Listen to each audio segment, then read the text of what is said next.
We had a question yesterday with regard to having a birth in Omaha and whether or not a birth assistant was going to be allowed, and that partner is going to be allowed in, that husband or whatever, and the answer is yes. So in Omaha, they are allowing one person to be able to come in for that.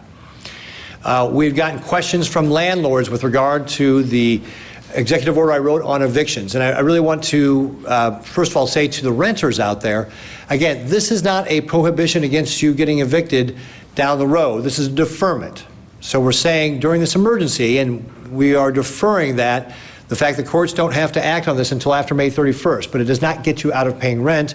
It just is an acknowledgement that if you've been impacted by the coronavirus, you've lost your job, you have to stay home with kids because they're out of school, or you're taking home of a loved one, or maybe you're quarantined yourself or sick, whatever the reason, if you're impacted by coronavirus, then this is a way to help defer that. But again, you're still going to be responsible for paying your rent, but it will be a deferment during this emergency. For the landlords out there, again, what I'd recommend is work with your renters, have good communication going back and forth, try to work out plans. And I think I commented last week, I know there's a landlord here in Lincoln that has cut their rent to all their tenants this month, or for the month of April. So that's something that you can take a look at, but also reach out to your banks, work out if you've got loan agreements with them.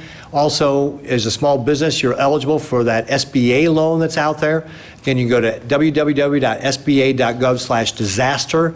There's a new, because we are a disaster state for the Small Business Administration, there's loans out there up to $2 million, 30-year loan, 3.75% interest rates. You will have to have your financials, so you'll still have to talk to your bank to pull all that together.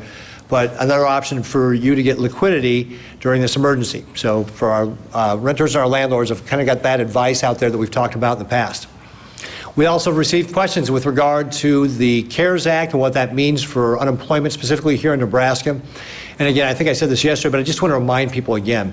So this is specifically about trying to help out people who are impacted by the coronavirus. People have been laid off through no fault of their own. So yes, there will be increased payments because of the CARES Act. And if you qualify, we encourage everybody to apply for that. And this will cover groups that are not typically covered under unemployment. So there's sections, as we talked about yesterday, will cover people who are self-employed or those nonprofit folks and so forth. But if you have a job, do not quit.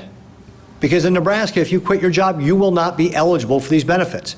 It's something for people who have been laid off because of the coronavirus, not for somebody who has quit. So I want to make that very clear.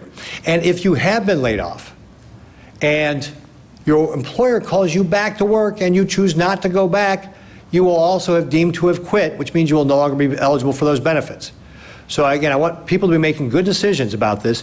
If you have a job, do not quit. That will not make you eligible. You'll be ineligible for those unemployment benefits. So if you have a job, don't quit. This is about people who are being impacted by coronavirus and are being laid off involuntarily. So just want to make sure we're addressing that specifically.